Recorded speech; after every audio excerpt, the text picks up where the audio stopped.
को ताला लगाया गया है, वो ताला खुलवाओ, कैसे भी करो ताला खुलवाओ। 1949 से 1986 तक वहाँ विवाद को कायम था। अब उनको जल्दी पड़ी और लोकसभा के प्रचार की पहली सभा शिलान्यास करके करवाना था, तो उस जज ने राजू जी के कहने पर फैजाबाद जिले के ब्राह्मण जज ने ताला खुलवाया। ताला खुलवाने की वजह उसने बताई कि मैं जब ऐसा बैठा था, खिड़की से देख रहा था, तब वहाँ एक काला बंदर बैठा हुआ था। कोर्ट में आने जाने वाले लोग उसको चने फुटाने दे रहे थे, वो खा नहीं रहा था, ब्रेड दे रहे थे, वो चुपचाप मेरी तरफ खिड़की से मुझे देख रहा था, मैं उसकी तरफ देख रहा था, और देखा देखी में मुझे दैवी संदेश मिला कि मुझे ताला खुलवाना चाहिए। मैंने फौरन कलम उठाई और विवादित जगह का ताला खुलवाने का आदेश दे दिया। फिर मैं वहां से निकल पड़ा, मेरे साथ पुलिस लोग थे, सरकारी गाड़ी थी, उससे मैं निकल कर मेरे सरकारी आवास पर गया। वो जो मायूस काला बंदर बैठा था, वही बंदर मेरे सरकारी बरामदे में झूम झूम रहा था और कुदर रहा था, मतलब खुशी से झूम रहा था, उछल रहा था। तब मुझे लगा मैंने जो फैसला दिया वो जायज फैसला है। ये जज ने रिटायर होने के बाद DRG साहब उसने अपनी बायोग्राफी लिखी और बायोग्राफी में उसने वाकया लिखा। तो आप कल्पना करो जजेस का इस्तेमाल किस ढंग से किया जा रहा है, किस ढंग से किया जा रहा है। ये कोई कानून है, इसको कानून बनाया जा सकता है। तो इस देश में सेकुलर नामक जो कॉन्सेप्ट है, क्या सेकुलर का ठेका मुसलमान के लिए है? 5 साल बाद वही चौराहे पर नजर आते हैं मुसलमान सेकुलर की तख्ती लेके हुए। तो इस देश में 3.5% ब्राह्मणों के 5 राष्ट्रीय दल बन गए।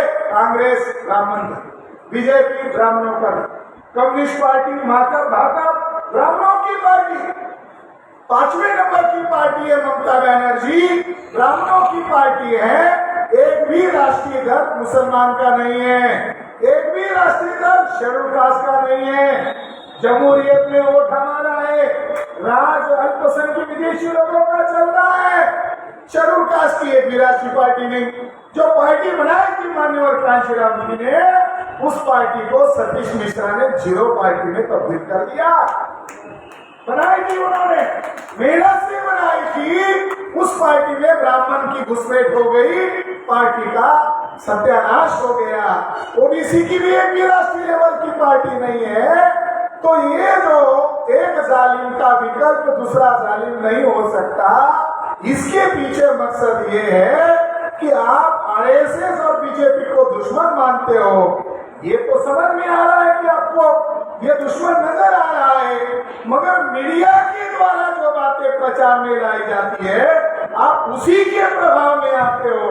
तो किस आधार पर माना जा सकता है कि आपको जालिम और दोस्त पता चल गया है?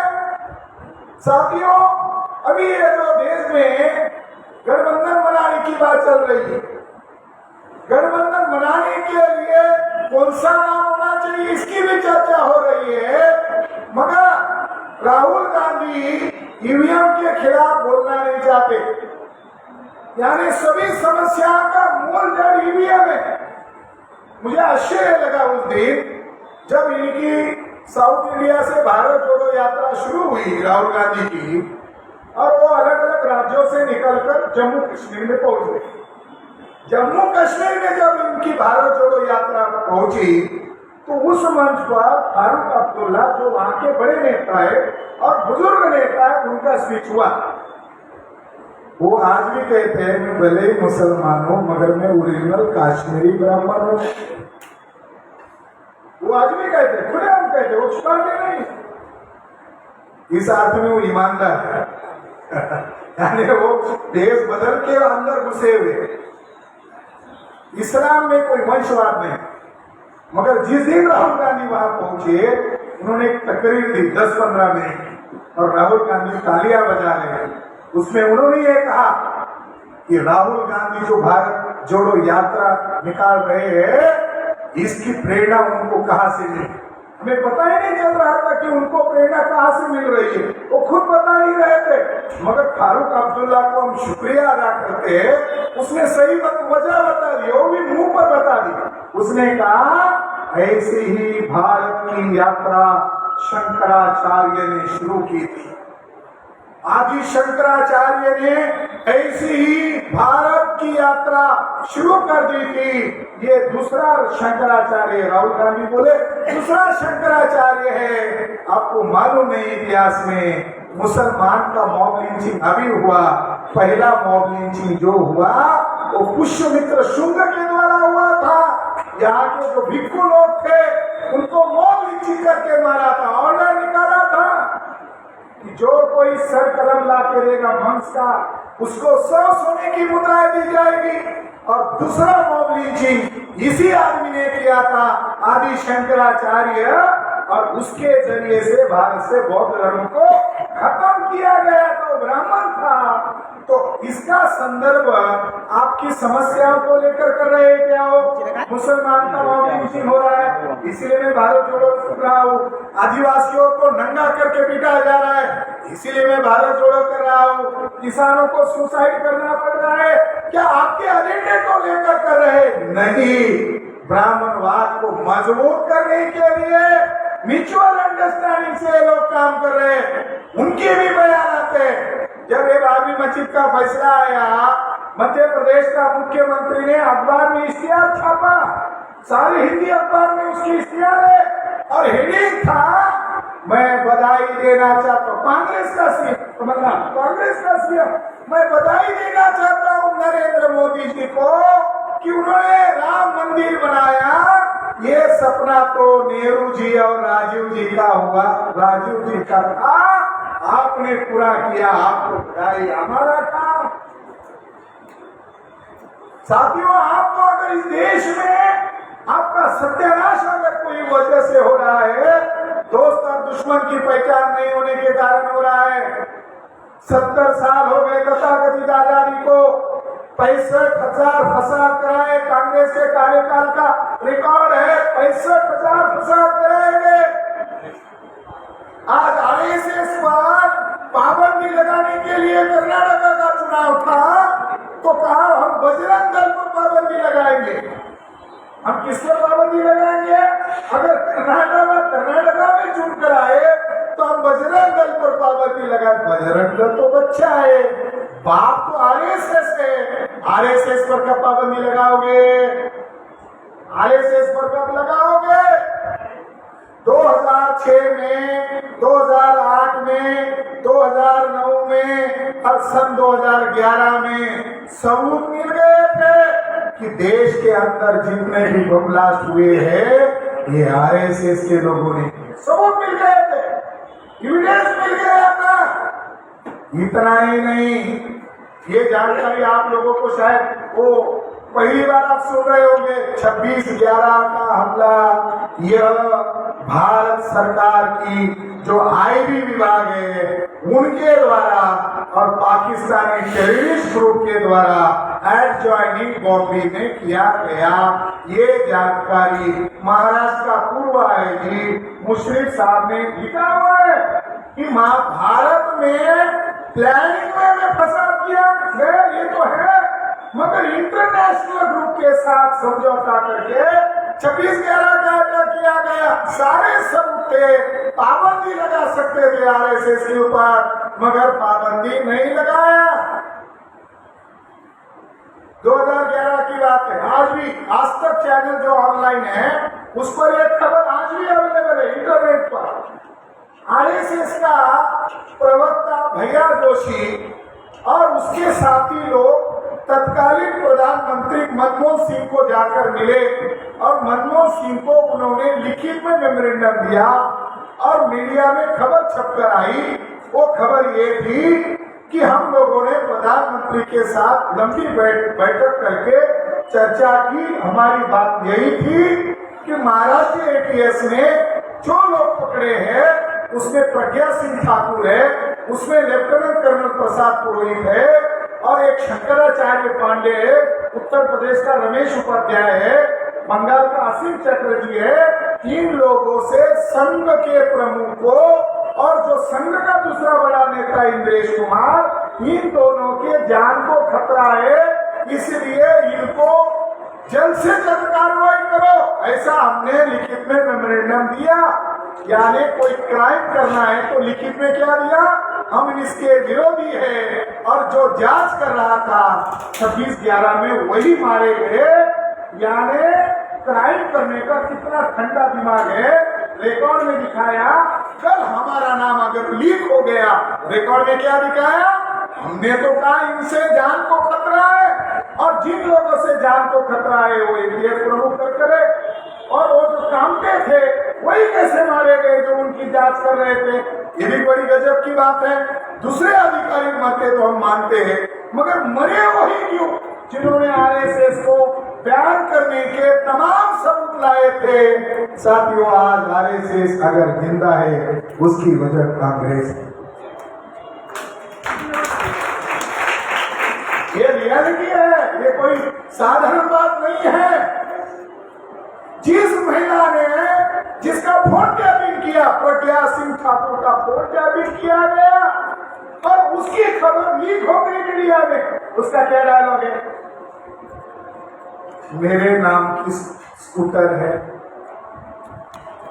अरे तुमने मस्जिद के किनारे लगाया, तुम बीचों बीच क्यों नहीं लगाया? इतने कम मुसलमान क्यों मरे? उसका डायलॉग है। प्रज्ञा सिंह ठाकुर का डायलॉग क्या है, मालेगांव के अंदर मेरी स्कूटर है, उसका मेरे नाम पर दर्ज है। वो उसकी प्लेट रहेगी इसीलिए पता चला, वो प्लेट ज्यादा फट जाता तो पता नहीं चलता। तो वो कह रही है मुझे उसका डर नहीं है, मगर वो जिसको जिम्मेदारी लगाया था वो कह रही है इतने कम मुसलमान क्यों मरे। ये लीक किया कांग्रेस के समय में, हमको कहां से पता चला? अखबार में खबर पता चला। किसने लीक किया? कांग्रेस के लोगों ने लीक किया। अब उनके पास इतना ठोस सबूत है, उसने खुद कबूल किया। आज वो कहाँ होनी चाहिए थी? प्रज्ञा सिंह ठाकुर कहाँ है? आज वो कहाँ होनी चाहिए थी? वो तो जेल में होनी चाहिए थी। उनके ऊपर तो मुकदमा लगा था, फिर भी उनको जमानत नहीं मिल सक रही थी। इसके बावजूद साथियों आज वो बाहर है। क्यों बाहर है? क्योंकि कांग्रेस ने आरएसएस को बचाया। तुम सब विषय पर बोल रहे हो, मगर ईवीएम के मामले में तुम चुप्पी साधे हुए हो, और ईवीएम के मामले में अपर कास्ट नेता नहीं बोल रहे हैं, मुस्लिम नेता भी नहीं बोल रहे। मुसलमानों को कहां से पता चलेगा ईवीएम घोटाला होता है? मुसलमानों को भी इसके बारे में बेदार नहीं किया जा रहा है। ईवीएम ही मुसलमानों के मॉब लिंचिंग की वजह है। ईवीएम के कारण ही मुसलमानों को घृणा की नजर से देखा जा रहा है, अपमानित किया जा रहा है, जलील किया जा रहा है। ईवीएम के मामले में सुब्रमण्यम स्वामी ने सुप्रीम कोर्ट में केस दायर किया। 8 अक्टूबर 2013 को सुब्रमण्यम स्वामी के पक्ष में फैसला आया। सुब्रमण्यम स्वामी आज किधर है? राज्यसभा का मेंबर है। किधर है? बीजेपी के अंदर है। उसने केस दर्ज किया, चुनाव आयोग के ऊपर आरोप लगाया, और 8 अक्टूबर 2013 को सुप्रीम कोर्ट ने फैसला दिया ईवीएम से पारदर्शी चुनाव नहीं हो सकते, ईवीएम मशीन से गड़बड़ी करना संभव है। यह फैसला 8 अक्टूबर 2013 को दिया। हमारे लोगों को इसकी खबर भी मालूम नहीं है, क्योंकि मीडिया ने इस खबर को ब्लैकआउट कर दिया। आज अगर हमारे लोगों को 2013-2023 चल रहा है, इसके बारे में अगर बेदारी होती तो दुश्मन के नॉन इश्यू पर लड़ने की बजाय हम हमारे इश्यू पर लड़ते। अब क्या हो रहा है? मुसलमान का इश्यू कौन सा? तो मोदी तय करता। आदिवासी का इशू कौन सा है? वो आरएसएस तय कर रहा है। अरे हमारा इशू हमको तय करने दो ना, हमारी क्या समस्या है? 8 अक्टूबर 2013 को फैसला आया और उस फैसले के साथ दूसरा एक फैसला आया कि अगर ईवीएम से गड़बड़ी होती है तो चुनाव कैसे करे 2014 में। तब इन्होंने स्टैंड लेना चाहिए था, ठप्पे वाला तंत्र लगाओ, बल्कि उन्होंने भी आग्रह किया हाँ ऐसा किया जा सकता है, इसमें कोई जोड़, इसमें डेवलप किया जा सकता है। तो उसमें ये जोड़ा गया, कोर्ट ने दूसरा फैसला दिया ईवीएम मशीन के साथ वीवीपीएटी सिस्टम लगाओ, यानी पर्ची निकलने वाली मशीन लगाओ। 2014 में चुनाव हुए, कितना वीवीपीएटी लगाया? भारत के लोगों को चुनाव आयोग अभी भी नहीं बता रहा है। इसीलिए हम कभी कभी गुस्से में आकर लोकतंत्र को बचाने के लिए बोलते चुनाव आयोग क्या है? एक चुनाव आयोग, ये जानकारी छुपा रहा है, चुनाव लगा रहा है। कान बनाने वाला चुनाव लगाता है ना, ये चुनाव लगाने वाला आयोग है, कोई इलेक्शन पारदर्शी ढंग से करवाने वाला नहीं है। 2014 में चुनाव हुए, केवल मात्र 0.31 0.5% भी वीवीपीएटी नहीं लगाया। और इस तरीके से 2014 में बीजेपी ने घोटाला करके केंद्र की सत्ता हथियार ली। कांग्रेस और बीजेपी का आपसी समझौता है, हम तुमको चोर बोलेंगे, राफेल का घोटाला करने वाले बोलेंगे, चौकीदार बोलेंगे, मगर तुम्हें ईवीएम का घोटाला करने वाले महाचोर है ये नहीं बताएंगे। हर मुद्दे पर बोलते हैं मगर ईवीएम के घोटाले पर नहीं बोलते हैं। 2019 में भी समझौता हुआ और 2019 के समझौते के साथ कांग्रेस बीजेपी ने प्लानिंग करके केंद्र में बीजेपी को चुनकर लाया। अब कर्नाटका में जो कांग्रेस की सरकार आई है, ये उसी समझौते का नतीजा है कि देश भर में वामन मेश्राम ईवीएम भंडाफोड़ परिवर्तन यात्रा शुरू कर दिया था और उन्होंने ऐलान किया था कि 2024 के चुनाव में हम ईवीएम फोड़ेंगे। बोल ही रहे थे कि कर्नाटक में कुछ जगहों पर ईवीएम मशीन फोड़ी भी गई थी, तो लोगों का डाउट बढ़ने लगा।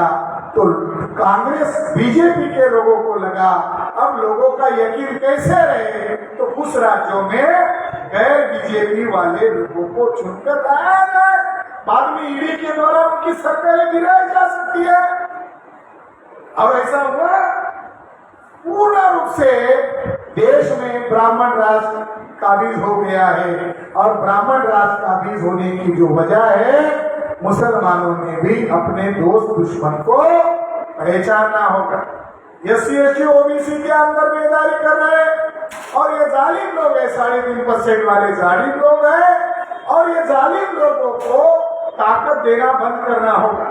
अगर मुसलमान इस देश में डेमोक्रेसी होने के बावजूद मार दिए जा रहे हैं, हत्या कर दी जा रही है, मॉब लिंचिंग कर दिया जा रहा है, तो आने वाले समय में क्या करना होगा? आने वाले समय में मुसलमानों के अंदर सामाजिक लेवल का लीडरशिप पैदा करना होगा। माफ करना, सामाजिक लेवल का लीडरशिप नहीं होने के कारण क्या हो रहा है? कोई भी मौलाना आरएसएस के मंच पर जा रहा है, उसको कोई रोक नहीं, कोई भी जा। हमारा एजेंडा हिंदू मुसलमान एकता का नहीं है, हमारा एजेंडा हिंदू मुसलमान एकता का नहीं है। हिंदू यह गाली है, ये ब्राह्मण लोग बोलते हैं हिंदू ये गाली है। स्वामी दयानंद सरस्वती ने सत्यार्थ प्रकाश नामक किताब में पेज नंबर 81 पर लिखा, क्या लिखा? हे ब्राह्मणों, हे आर्य ब्राह्मणों, तुम अपने आप को हिंदू मत कहो, हिंदू मुगलों द्वारा दी गई गाली है जिसका अर्थ होता है नीच, कपटी, छली, गुलाब। तो ये तुम्हारी पहचान नहीं हो सकती। जो ब्राह्मण 1884 में गाली मान रहे थे, आज वो गर्व कैसा मान रहे। इसलिए आने वाले समय में ब्राह्मण लोग हिंदू मुसलमान ये उनका गेम का फायदे वाला गेम है।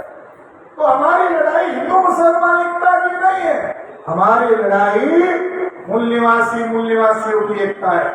अब डीएनए ने तय कर दिया है, अब इतिहास करना चाहते हो तो इतिहास का सिद्धांत क्या है? इतिहास का सिद्धांत क्या है?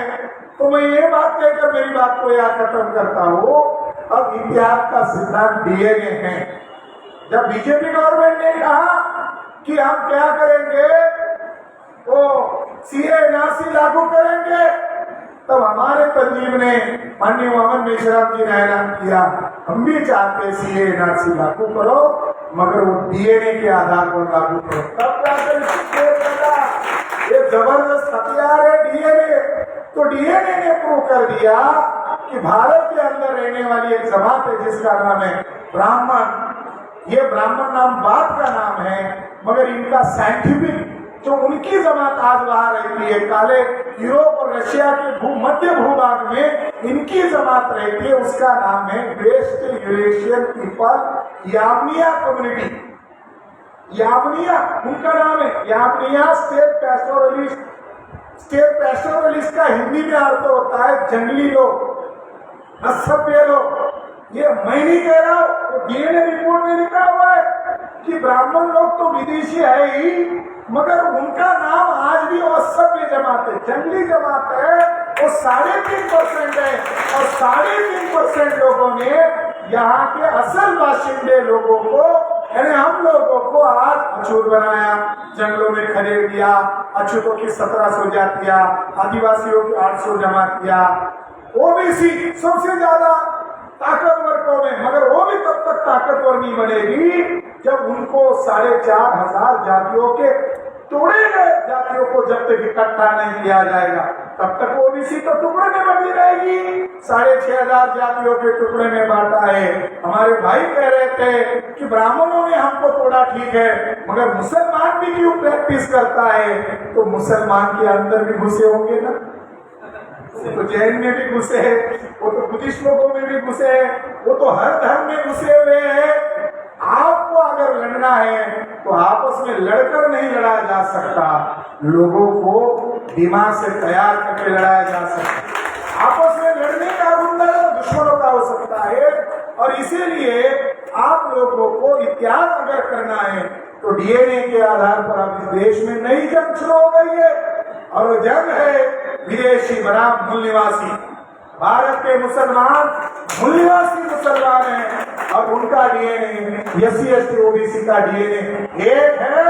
तो ये आज भले ही राष्ट्रीय मुस्लिम मोर्चा का अधिवेशन चल रहा है, मगर ये बांग्लादेश की एक इकाई है। ऐसे 90 अफसर भी हमने बनाए हैं, तो लड़ाई लड़ेंगे। हमारी आबादी तो ज्यादा है, मगर हमारे लोगों को बेदार करने की बहुत ज्यादा जरूरत है। थोड़ा दुश्मनों ने लात मारकर बेदार किया, कुछ वाणी से, कुछ प्रचार से बेदार हो रहे हैं, कुछ उधर से मार पड़ने से बेदार हो रहे हैं। तो दोनों तरफ मामला क्रिएट हो रहा है। आप लोगों ने मेरी बात सुनी, इसके लिए आभार और धन्यवाद, शुक्रिया।